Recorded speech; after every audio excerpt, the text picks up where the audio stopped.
Welcome to Making Words with Icons. You are going to use these icons to make words. I'll say the icon names out loud, and you say them in your head. Adjective, preposition, thumbs down, thumbs up, verb plus en.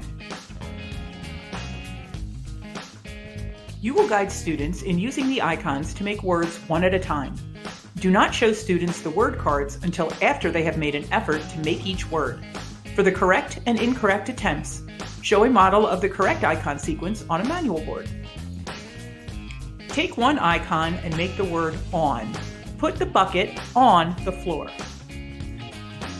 Start with preposition and add a different icon to make the word up.